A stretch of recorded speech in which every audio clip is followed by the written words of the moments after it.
ലക്കും തുഫ്ലിഹൂൻ. നിനക്ക് വിജയികളിൽ പെടണമെന്ന് ആഗ്രഹമുണ്ടെങ്കിൽ, നിനക്ക് ദുനിയാവിൽ ജയിക്കണമെങ്കിൽ, നിനക്ക് ആഖിറത്തിൽ രക്ഷപ്പെടണമെങ്കിൽ, അതേ വദ്കുറുല്ലാഹ കസീറാ, നീ എപ്പോഴും അല്ലാഹുവിനെ കുറിച്ച് ചിന്തിക്കണം. ആ റബ്ബിന്റെ മേൽ ദിക്റുകൾ ചൊല്ലിക്കൊണ്ടിരിക്കണം. അതേ വിശുദ്ധ ഖുർആൻ തന്നെ ഓർമ്മപ്പെടുത്തുന്നുണ്ട്, വമൻ യഅ്ശു അൻ ദിക്രിർ റഹ്മാൻ. അല്ലാഹുവിനെ സ്മരിക്കുന്ന മജ്ലിസുകളെ തൊട്ട്, അല്ലാഹുവിന്റെ ദിക്റുകളെ തൊട്ട് ഒരാൾ പിന്തിരിയുന്നുവെങ്കിൽ, അല്ലാഹുവിനെ കുറിച്ച് ചൊല്ലുന്ന ദിക്റുകളുടെ മജ്ലിസുകളിൽ നിന്ന്, അതേ നിസ്കാരത്തിന്റെ ശേഷമുള്ള ദിക്റുകളിൽ നിന്ന്, പള്ളിയിലെ സ്വലാത്തിന്റെയും ദിക്റിന്റെയും മജ്ലിസുകളിൽ നിന്ന്, അങ്ങനെ അല്ലാഹുവിനെ കുറിച്ച് ഓർക്കുന്ന ഏതെല്ലാം ദിക്റിന്റെ മജ്ലിസുകളുണ്ടോ, നിസ്കാരം അതിൽ ഒരു ഭാഗമാണ്. നിന്റെ അതേ പ്രഭാഷണത്തിന്റെ പ്രസംഗങ്ങളുടെ മേഖലകൾ, സദസ്സുകൾ ഒരു വഴിയാണ്. ഇങ്ങനെ ഏതെല്ലാം മേഖലകൾ അല്ലാഹുവിനെ കുറിച്ച് ഓർക്കുന്ന, അവനെ ദിക്ർ ചൊല്ലുന്ന, അവനെ കുറിച്ച് സ്മരിക്കുന്ന മജ്ലിസുകളുണ്ടോ, ആ മജ്ലിസുകളിൽ നിന്ന് ആരാണ് തെറ്റി നടക്കുന്നവർ? അങ്ങനെ പരിശുദ്ധ ഖുർആൻ ഓർമ്മപ്പെടുത്തുകയാണ്, മുഖയ്യുലഹു ശൈത്വാനാ വഹുവ ലഹു ഖരീൻ. എന്നാൽ അവനോട് ഏറ്റവും ബന്ധമുള്ളതാരാണെന്നറിയുമോ? അവനോട് ഏറ്റവും തഅല്ലുഖുള്ളതാരാണെന്നറിയുമോ? അവനോട് ഏറ്റവും ബന്ധപ്പെടാൻ പറ്റിയവൻ ആരാണെന്നറിയുമോ? അതേ അല്ലാഹു തആല തന്നെ പഠിപ്പിക്കുകയാണ്, അവനെ ഞാൻ ശൈത്വാനെ ഏർപ്പെടുത്തി കൊടുക്കൂ.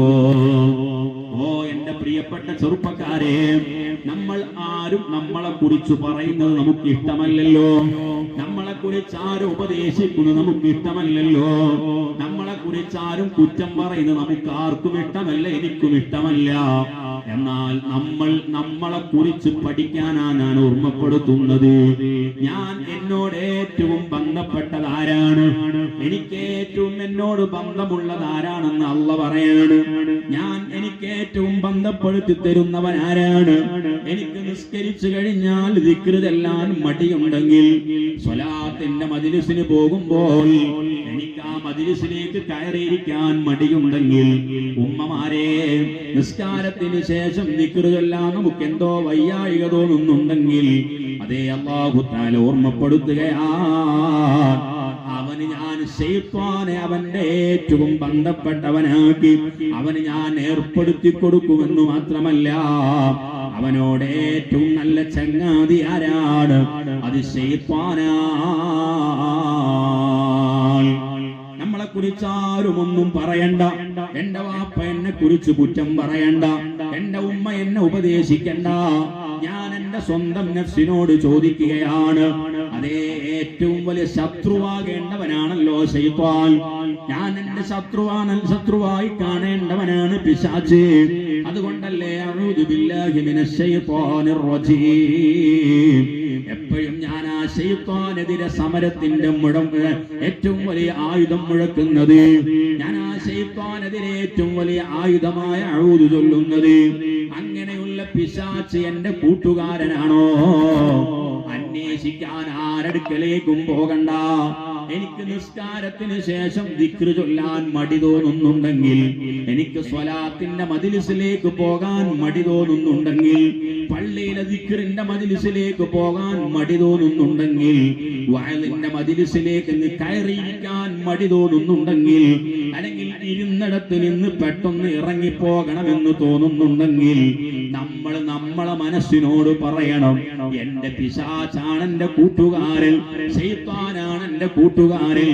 അല്ലാഹു എനിക്ക് കീഴ്പ്പെടുത്തി തരുമെന്ന് പറഞ്ഞ, അല്ലെങ്കിൽ എന്നെ വഴിപ്പെടുത്തി കൊടുക്കുമെന്ന് പറഞ്ഞ പിശാച് എന്റെ കൂട്ടുകാരനായി മാറിയിട്ടുണ്ട്. ഇത് നമുക്ക് വിചിന്തനം നടത്താൻ, എന്റെ മനസ്സിനെ എനിക്കൊന്ന് അന്വേഷിക്കാൻ, എനിക്ക് എന്റെ മനസ്സിനെ ഉപദേശിക്കാനുള്ള ഏറ്റവും നല്ലൊരു ഉദാഹരണമാണ്. ഓ പ്രിയപ്പെട്ട കൂട്ടുകാരെ, നമുക്കൊഴിവുള്ള സമയങ്ങളിലൊക്കെ ദിക്റുകൾ ചൊല്ലാൻ കഴിയണം. സമയമനുസരിച്ച് ഞാൻ വിഷയത്തിലേക്ക് കടന്നു വരാം. അപ്പോൾ സ്വലാത്തിന്റെ മജ്ലിസിൽ നിന്ന്, ദിക്റിന്റെ മജ്ലിസിൽ നിന്ന്, അതുപോലെയുള്ള സാഹചര്യങ്ങളിൽ നിന്ന് അല്ലാഹു അള്ളാഹുവിനെ കുറിച്ച് ഓർക്കാൻ ലഭിക്കുന്ന സാഹചര്യങ്ങളിൽ നിന്ന് എനിക്ക് മടി തോന്നുന്നുണ്ടെങ്കിൽ, അവിടെ നിന്ന് തെറ്റിപ്പോകണമെന്ന ചിന്ത എന്റെ മനസ്സിൽ വരുന്നുണ്ടെങ്കിൽ,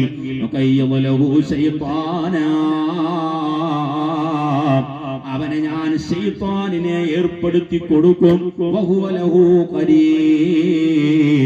ആ പിശാച് അവന്റെ ഏറ്റവും നല്ല ചങ്ങാതിയായിരിക്കുമെന്ന് യജമാനനായ അല്ലാഹുവിന്റെ പ്രഖ്യാപനമായി. ഗൗരവത്തിൽ ആലോചിക്കണം. അല്ലാഹു നമ്മളെയൊക്കെ രക്ഷപ്പെടുത്തി തരുമാറാവട്ടെ. നമ്മൾ സ്വലാത്ത് ചൊല്ലിയില്ലെങ്കിൽ, നമ്മൾ ദിക്ർ ചൊല്ലിയില്ലെങ്കിൽ, നമ്മൾ നിസ്കരിച്ചില്ലെങ്കിൽ, മറ്റു സൽക്കർമ്മങ്ങളൊന്നും ചെയ്തില്ലെങ്കിൽ, അല്ലാഹുവിന് വേണ്ടി സ്വലാത്ത് ചൊല്ലാൻ, അല്ലാഹുവിന് വേണ്ടി തസ്ബീഹുകൾ ചൊല്ലാൻ, അല്ലാഹുവിന് വേണ്ടി മറ്റു ദിക്റുകൾ ചൊല്ലാൻ ലോകത്ത് എത്രമാത്രം ജീവജാലങ്ങളുണ്ട്, എത്രയെല്ലാം ജീവികൾ അല്ലാഹു തആല ഈ ഭൂമിയിൽ പടച്ചിട്ടുണ്ട്.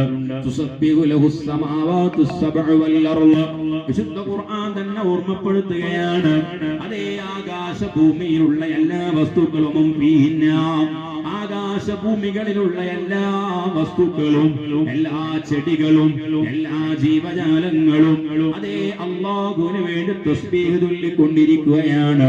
വഇൻ മിൻ ശൈഇൻ ഇല്ലാ യുസബ്ബിഹു ബിഹംദിഹി വലാകിൻ ലാ യഫ്ഖഹൂൻ. അതേ ലോകത്തുള്ള എല്ലാ ജീവജാലങ്ങളും, എല്ലാ മത്സ്യങ്ങളും, എല്ലാ ഉറുമ്പുകളും, എല്ലാ സസ്യങ്ങളും, അങ്ങനെ ഭൂമിയിലുള്ള എന്തെല്ലാം ജീവജാലങ്ങളുണ്ടോ ആ ജീവജാലങ്ങൾ മുഴുവനും അല്ലാഹുവിന് വേണ്ടി തസ്ബീഹ് ചൊല്ലിക്കൊണ്ടിരിക്കുകയാണ്. നമ്മൾ ചൊല്ലിയില്ലെങ്കിൽ അള്ളാഹ്ക്ക് എന്ത് കോട്ടമാണ്? നമ്മൾ ചൊല്ലിയില്ലെങ്കിൽ അള്ളാഹുവിന് എന്ത് സംഭവിക്കാനാണ്? ഒന്നും സംഭവിക്കാനില്ല. പക്ഷേ നമുക്കതിനെ കുറിച്ച് വിവരമില്ലെന്നേ ഉള്ളൂ. നോക്കൂ നിങ്ങൾ, ബഹുമാനപ്പെട്ട അഹ്മദുൽ കബീർ റിഫായി ഖദ്ദസല്ലാഹു സിർറഹുൽ അസീസ് മഹാനവറുകളുടെ പ്രിയപ്പെട്ട ഉസ്താദാണ്. ബഹുമാനപ്പെട്ട അവിടുത്തെ പ്രിയപ്പെട്ട ഉസ്താദ് അവറുകൾ ബഹുമാനപ്പെട്ട റിഫായി ശൈഖ് റളിയല്ലാഹു അൻഹുവിനെയും അതുപോലെ തന്നെ മൻസൂറുൽ ബത്തായിഖ് റളിയല്ലാഹു അൻഹു, അവിടുത്തെ മകനായ അഹ്മദ് എന്ന് പറയുന്ന മറ്റൊരു കുട്ടിയുണ്ട്. ഈ അഹ്മദിനെയും അഹ്മദുൽ കബീറിനെയും രണ്ടുപേരും ആത്മീയമായി വലിയ സ്ഥാനത്ത് വിന്യസിക്കുന്ന ആളുകളാണ്. അങ്ങനെ 18ാമത്തെ വയസ്സിൽ ബഹുമാനപ്പെട്ട മൻസൂറുൽ ബത്തായിഖ് റളിയല്ലാഹു അൻഹു തന്റെ പെങ്ങളുടെ മകനായ അഹ്മദുൽ കബീർ റളിയല്ലാഹു അൻഹുവിനെ തന്റെ ആത്മീയമായ മുഴുവൻ ഔന്നിത്യങ്ങളിലേക്കും കൈപിടിച്ചുയർത്തുന്നു. തന്റെ ത്വരീഖത്തിന്റെ വഴികളിലേക്ക് കൈപിടിച്ചുയർത്തുന്നു. സുബ്ഹാനല്ലാഹ്. അവിടുത്തെ ഭാര്യക്ക് ചെറിയൊരു അസ്വസ്ഥത. കാരണം ഞങ്ങളുടെ മകൻ അഹ്മദ് അവരും വലിയ മഹാനാണ്, ആത്മീയമായ ഔന്നിത്യത്തിൽ നിൽക്കുന്ന ആളാണ്. പക്ഷേ സ്വന്തം മകന് സ്ഥാനം നൽകുന്നതിന് പകരം പെങ്ങളുടെ മകന് വലിയ സ്ഥാനം നൽകിയപ്പോൾ ഭാര്യ പ്രിയപ്പെട്ട മൻസൂറുൽ ബത്തായിഖ് റളിയല്ലാഹു അൻഹുവിനോട് പരാതിപ്പെടുന്നു. അങ്ങനെ അല്പ ദിവസം കഴിഞ്ഞ് ബഹുമാനപ്പെട്ട അഹ്മദുൽ കബീർ റളിയല്ലാഹു അൻഹുവിനെയും അതുപോലെ തന്നെ സ്വന്തം മകനായ അഹ്മദിനെയും രണ്ടുപേരെയും വിളിച്ചിട്ട് പറയുന്നു, അവരെ രണ്ടുപേരെ കയ്യിലും കത്തി കൊടുക്കുകയാണ്. എന്നിട്ടതാ രണ്ടുപേരോടും പറയുന്നു, നിങ്ങൾ പറമ്പിൽ പോയി, തോട്ടത്തിൽ പോയി ഇന്നാലിന്റെ ഹിൻസീർ എന്ന് പറയുന്ന പുല്ല് പറിച്ചു കൊണ്ടുവരണം. അതാ ബഹുമാനപ്പെട്ട അഹ്മദുൽ കബീർ റളിയല്ലാഹു അൻഹു അതുപോലെ തന്നെ മകനായ അഹ്മദ് എന്നവരും രണ്ടുപേരും തോട്ടത്തേക്ക് ഓടുകയാണ്. ഭാര്യയുടെ മനസ്സിൽ അന്നേരം ഉണ്ടായ ഒരു സന്തോഷമുണ്ട്. കാരണം എന്റെ മകൻ എന്തായാലും ഈ വിഷയത്തിൽ വിജയിക്കും, എന്റെ പ്രിയപ്പെട്ട ഭർത്താവിന്റെ കണ്ണ് തുറപ്പിക്കാൻ കഴിയും. ആ പ്രതീക്ഷയോടെയാണ് ഭാര്യ കാത്തു നിൽക്കുന്നത്. വിചാരിച്ചതുപോലെ തന്നെ അല്പസമയം കഴിഞ്ഞപ്പോൾ ബഹുമാനപ്പെട്ട അഹ്മദ് എന്ന് പറയുന്ന പ്രിയപ്പെട്ട മകൻ അതാ ഒരു വലിയ കെട്ടുപുല്ലുമായിട്ടാണ് കടന്നു വരുന്നത്. ഭാര്യ ഇങ്ങനെ സന്തോഷിച്ചു നിൽക്കുകയാണ്. കാരണം അതാ ഉസ്താദ് അവറുകൾ, അമ്മാവനായ ഉസ്താദ് പറഞ്ഞ അങ്ങനെ തന്നെ അനുസരിച്ചിരിക്കുന്നു മകൻ.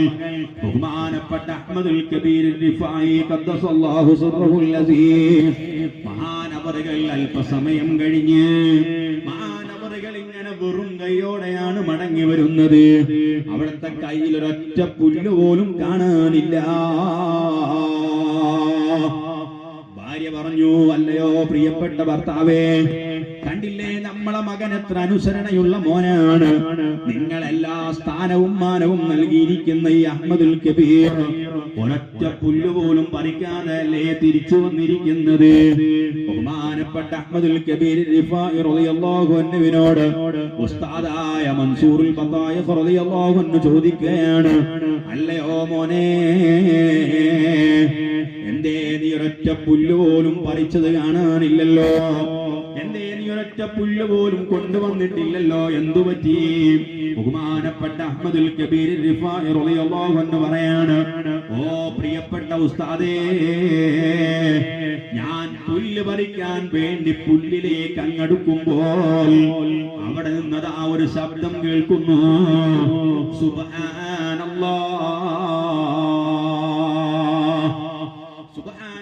എന്ന ദിക്ർ കേൾക്കാൻ കഴിയുന്നു. ഞാൻ എവിടെ നിന്നാണ് ഈ ശബ്ദം കേൾക്കുന്നതെന്ന് നോക്കി, എവിടെയും ആരെയും കാണുന്നില്ല. ചൊല്ലുന്നത് ഈ സസ്യം തന്നെയാണ്. ഞാൻ ചിന്തിച്ചു, അല്ലാഹ്, നിന്നെ ദിക്ർ ചൊല്ലിക്കൊണ്ടിരിക്കുന്നൊരു പുല്ല്, ഇത് ഞാൻ എങ്ങനെ പറിച്ചെടുക്കാനാണ്, നശിപ്പിക്കാനാണ്? അതാ ഞാൻ അടുത്ത പുല്ലിന്റെ അടുക്കലേക്ക് ചെന്നു. അവിടെ അതാ മറ്റു ദിക്ർ കേൾക്കുന്നു, അൽഹംദുലില്ലാഹ്. അതുപോലെ അല്ലാഹു അക്ബർ. ഓരോ സസ്യങ്ങളും വ്യത്യസ്തമായ ദിക്റുകൾ ചൊല്ലിക്കൊണ്ടിരിക്കുകയാണ്.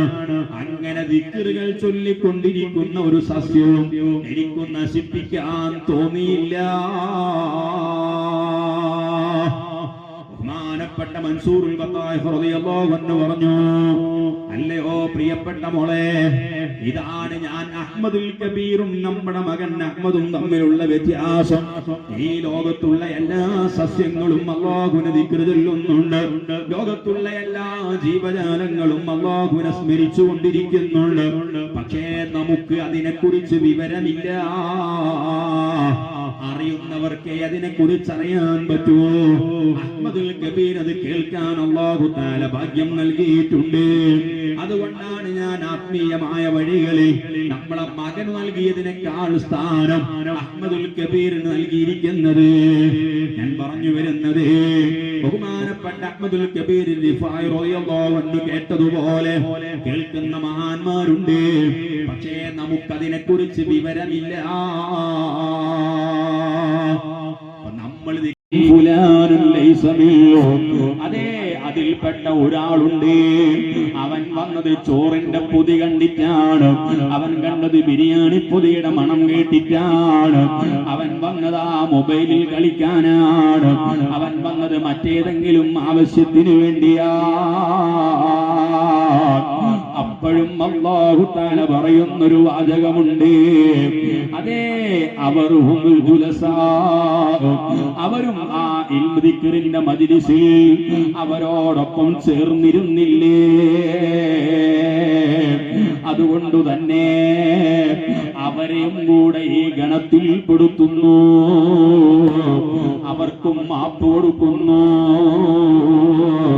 ഇത് നമുക്ക് മൊബൈലിൽ കളിക്കാനുള്ള പ്രമോഷൻ അല്ല, അതിലേക്കുള്ള മോട്ടിവേഷൻ അല്ല. ചോറിന്റെ പൊതി നോക്കിയിട്ട് മജ്‌ലിസിൽ പോകാനുള്ള മോട്ടിവേഷൻ അല്ല. ആ ദിക്റിന്റെ മജ്‌ലിസിൽ ഇരിക്കുന്നതിന്റെ ബറക്കത്താണ്, അതിന്റെ മഹത്വം പഠിപ്പിക്കാനാണ്. ഓ എന്റെ പ്രിയപ്പെട്ട മുഅ്മിനീങ്ങളെ, നമ്മളെ നിസ്കാരം കൊണ്ട് രക്ഷപ്പെടാൻ നമുക്ക് കഴിയുമോ? നമ്മളെ നോമ്പ് കൊണ്ട് രക്ഷപ്പെടാൻ കഴിയുമോ? നമ്മളെ മറ്റേതെങ്കിലും സൽക്കർമ്മങ്ങൾ കൊണ്ട് കഴിയുമെന്ന് പ്രതീക്ഷയുണ്ടോ? നമ്മൾ വ്യാമോഹികളാണ്. നരകത്തിൽ നിന്ന് മോചനം ലഭിക്കാൻ എന്തെല്ലാം വഴികളാണ്. അതിലേറ്റവും പ്രധാനപ്പെട്ട ഒരു വഴി നമ്മൾ ദിക്റിന്റെ മജ്‌ലിസിൽ വന്നിരിക്കലാണ്. ആ നരകം വല്ലാത്ത ഭയാനകമാണ്. എന്റെ വിഷയം ദിക്റാണ്, ഞാൻ വിഷയത്തിൽ നിന്ന് കൺവേർട്ട് ചെയ്യുകയല്ല, കൂട്ടത്തിൽ ഓർമ്മപ്പെടുത്തുകയാണ്. ആ നരകത്തെ കുറിച്ച് ചിന്തിക്കുമ്പോ അതറിഞ്ഞാൽ പിന്നെ നമ്മൾ ഒറ്റ ദിക്റിന്റെ മജ്‌ലിസും കളയൂല, ഒരാത്മീയ മജ്‌ലിസും നമ്മൾ നഷ്ടപ്പെടുത്തൂല. ബഹുമാനപ്പെട്ട മുഖറബുൽ അംലാഖ് മലക്കു ജിബ്രീൽ അലൈഹിസ്സലാത്തു വസ്സലാം ഒരിക്കൽ നബി സല്ലല്ലാഹു അലൈഹി വസല്ലമ തങ്ങൾ അടുക്കൽ വരുമ്പോ തങ്ങൾ ചോദിക്കുന്നുണ്ട്, അല്ലയോ ജിബ്രീൽ, എന്തേ വല്ലാത്തൊരു പ്രയാസം തോന്നുന്നുണ്ടല്ലോ, എന്താണ് വിട്ടുമാറാത്തൊരു പ്രയാസം കാണുന്നുണ്ടല്ലോ? ജിബ്രീൽ പറയുന്നുണ്ട്, നബിയേ, ഒരു പ്രാവശ്യം നരകം കണ്ടതാ, ആ നരകത്തിന്റെ ഭയാനകത വിശദീകരിക്കുന്നുണ്ട്. അതിലേക്ക് പ്രവശാലമായി കടക്കുകയല്ല. ബഹുമാനപ്പെട്ട ആദം നബി അലൈഹിസ്സലാത്തു വസ്സലാമിനെ ഭൂമി ലോകത്തേക്ക് പറഞ്ഞയച്ചപ്പോൾ ഭക്ഷണം പാകം ചെയ്യാൻ വേണ്ടി അതാ തീ കൊണ്ടുവരാൻ ജിബ്രീൽ അലൈഹിസ്സലാമിനെ നിയോഗിക്കുന്നുണ്ട്.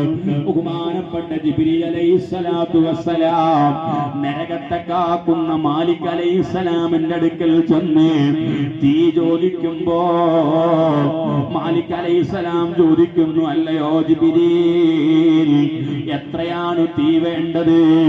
അവിടെന്ന് പറഞ്ഞു, ഖദ്റത്തംറത്തിൽ, ഒരു ചെറിയ ഈത്തപ്പഴത്തിന്റെ അത്ര വലിപ്പത്തിലുള്ള ഒരു തീ കനൽ തരുമോ? ബഹുമാനപ്പെട്ട ജിബ്രീൽ അലൈഹിസ്സലാമിനോട് മാലിക് അലൈഹിസ്സലാം പറയുന്നു, ഓ പ്രിയപ്പെട്ട ജിബ്രീലേ, നിനക്ക് ഞാൻ ഒരു തീയതാ ഈത്തപ്പഴത്തിന്റെ അത്രയും വലിപ്പത്തിലുള്ള തീക്കനൽ തരാം.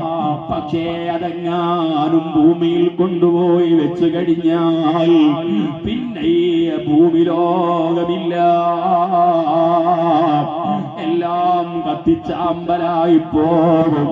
അവസാനം ജിബ്രീൽ അലൈഹിസ്സലാം പറയുന്നു, എന്നാൽ ഒരു ഈത്തപ്പഴത്തിന്റെ ഉള്ളിലുള്ള കുരുവില്ലേ, അതിന്റെ കണക്കിൽ ഒരു ഈത്തപ്പഴത്തിന്റെ കുരുവിന്റെ കണക്കിൽ കനൽ തരുമോ? വിശാലമായ ചർച്ച ചുരുക്കുകയാണ്. മാലിക് അലൈഹിസ്സലാം പറഞ്ഞു, ഞാൻ തരാം, പക്ഷേ ആ ഒരു ഈത്തപ്പഴത്തിന്റെ കുരുവിന്റെ അത്ര വലിപ്പത്തിലുള്ള തീക്കനലെങ്ങാനും കൊണ്ടുപോയി ഭൂമിയിൽ വെച്ചാൽ പിന്നെ ഈ ഭൂമിയിലുള്ള ഒരു നദികളിലും ഒരു സമുദ്രങ്ങളിലും പിന്നെ വെള്ളമില്ല. അതിന്റെ കാഠിന്യം കൊണ്ട്, ചൂടിന്റെ കാഠിന്യം കൊണ്ട് എല്ലാ നദികളിലെയും സമുദ്രങ്ങളിലെയും വെള്ളം വറ്റി വരണ്ടുപോകും. ജിബ്രീൽ ഇതങ്ങ് കേട്ടപ്പോ ജിബ്രീൽ അലൈഹിസ്സലാം അങ്ങ് കരഞ്ഞുപോയി എന്ന് ഹബീബായ നബി സല്ലല്ലാഹു അലൈഹി വസല്ലം തങ്ങൾ പ്രിയപ്പെട്ട സ്വഹാബത്തിനോട് ഓർമ്മപ്പെടുത്തുന്നുണ്ട്.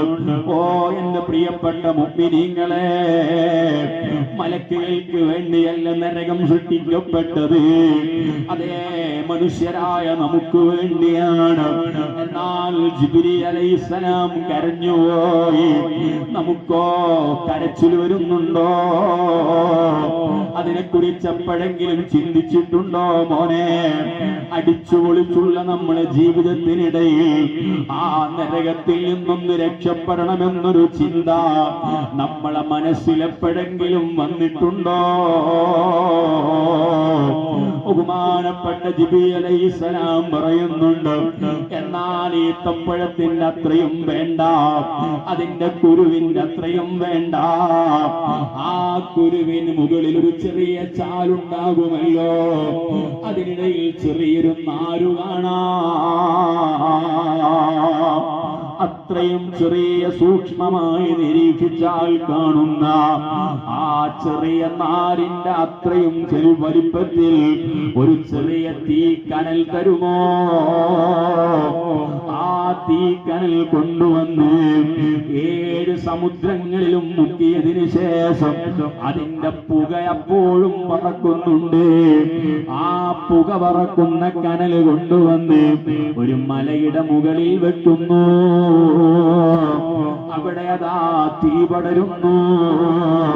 കൊണ്ടുവന്ന കനൽ നരകത്തിൽ തന്നെ കൊണ്ടുപോയി വെക്കുന്നു. അതാണ് ആയിഷ റളിയല്ലാഹു അൻഹയോട് നബി സല്ലല്ലാഹു അലൈഹി വസല്ലമ തങ്ങൾ പറഞ്ഞത്, മോളെ നീ ഇവിടെ കത്തിക്കുന്ന തീയില്ലേ, അതൊരിക്കലും യഥാർത്ഥത്തിലുള്ള തീയല്ല, അത് നരകത്തിലുള്ള തീയിന്റെ പുക മാത്രമാണ്. ഇതിനെ വിശദീകരിച്ചുകൊണ്ട് ചരിത്രം വ്യാഖ്യാതാക്കൾ പണ്ഡിതന്മാർ ഓർമ്മപ്പെടുത്തുന്നുണ്ട്.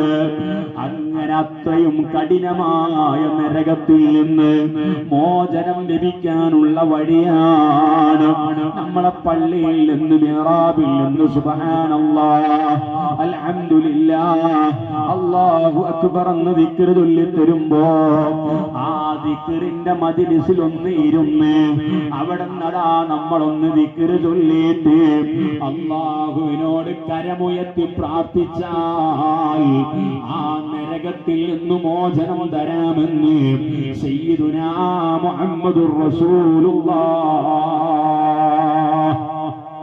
സല്ലല്ലാഹു അലൈഹി വസല്ലം. അങ്ങനെയുള്ള ദിക്റിന്റെ മജ്ലിസുകളിൽ പങ്കെടുക്കാൻ കഴിയണം. ഓ എന്റെ പ്രിയപ്പെട്ട മുഅ്മിനീങ്ങളെ, ഏറ്റവും പ്രധാനമായി നമ്മൾ എപ്പോഴും ശൈത്താനോടല്ലേ ശത്രുത കാണിക്കേണ്ടത്? ഹബീബായ നബി സല്ലല്ലാഹു അലൈഹി വസല്ലം പറയാണ്, ഒരു മനുഷ്യൻ ഏറ്റവും കൂടുതൽ പിശാചിനോട് ശത്രുത ഉണ്ടാകുന്ന സമയമേതാണ്? ഒരു പിശാചിന് നമ്മളോട് ഏറ്റവും കൂടുതൽ ശത്രുത ഉണ്ടാകുന്ന സമയമേതാണ്? അത് ദിക്ർ ചൊല്ലുന്ന സമയമാണ്. ഒരു മനുഷ്യന് ഏറ്റവും കൂടുതൽ ശൈത്താനോട് ശത്രുതയുണ്ടാകുന്നത് അവൻ ദിക്ർ ചൊല്ലുന്ന സമയത്താണെന്ന് ഹബീബായ നബി സല്ലല്ലാഹു അലൈഹി വസല്ലമ തങ്ങൾ ഓർമ്മപ്പെടുത്തുകയാണ്.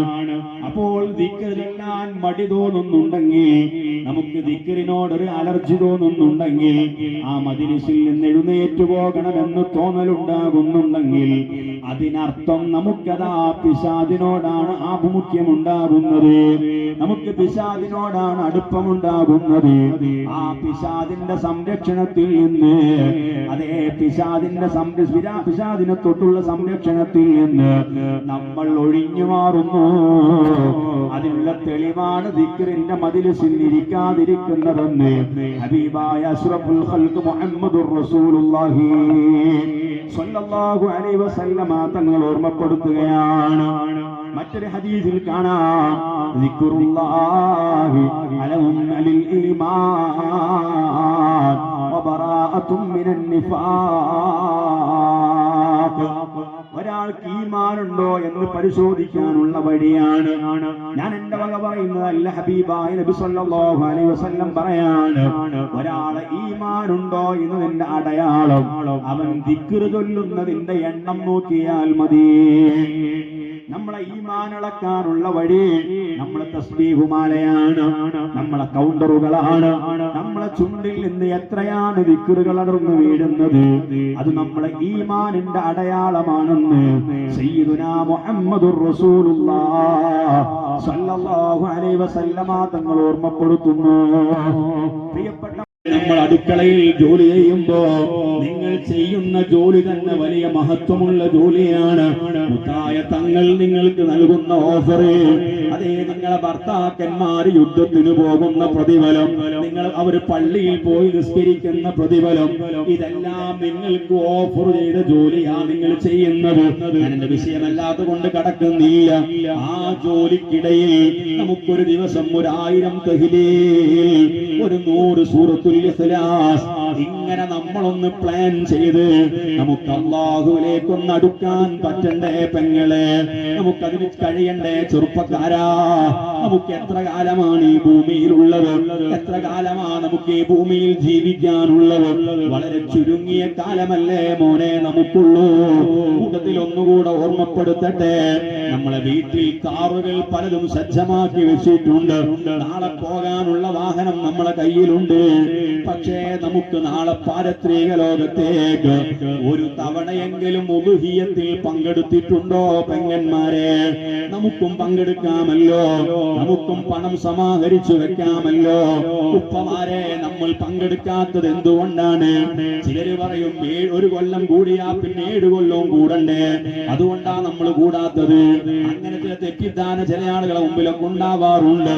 അടക്കമുള്ളവർ വേദിയിൽ ഞാൻ മസലകളിലേക്കൊന്നും പോകുന്നില്ല.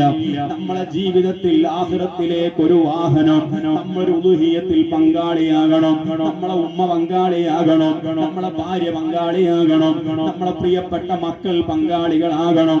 പെങ്ങളെ, നിങ്ങൾ സ്വയം അതിൽ ഏറ്റെടുക്കണം. അങ്ങനെ നമ്മളെ ആഖിറത്തിലേക്ക് എന്തെങ്കിലുമൊക്കെ നമ്മളെ വരുമാനത്തിൽ ഉണ്ടാകണം. ഒരു 70,000 തഹ്ലീലെങ്കിലും ചൊല്ലിവെക്കണം, 1,00,000 സൂറത്തുൽ ഇഖ്ലാസ് ചൊല്ലിവെക്കണം. ഇങ്ങനെ ധാരാളം വിഷയങ്ങളിലേക്ക് കടന്നു പോകാറുണ്ട്. അങ്ങനെ ഞാൻ ഇന്ന് പറഞ്ഞ വിഷയം ഇത്രയേ ഉള്ളൂ. നമ്മൾ ദിക്റുകൾ എത്രമാത്രം ചൊല്ലാൻ കഴിയുമോ അത്രമാത്രം നമ്മൾ സാഹിബാക്കല്ലേ റബ്ബേ, വെറുതെയാക്കല്ലേ അല്ലാഹ്. ഞങ്ങൾക്ക് ഭക്ഷണം തന്ന വീട്ടുകാർ, ഹസനി ഉസ്താദ് അടക്കമുള്ളവർ, അല്ലാഹുവേ ആഫിയത്ത് കൊടുക്കണേ റഹ്മാനെ, സലാമത്ത് നൽകണേ അല്ലാഹ്. അബ്ബേ, അവരൊക്കെ പൊരുത്തം കൊണ്ട് ഞങ്ങളെയും നീ രക്ഷപ്പെടുത്തി തരണേ റഹ്മാനെ.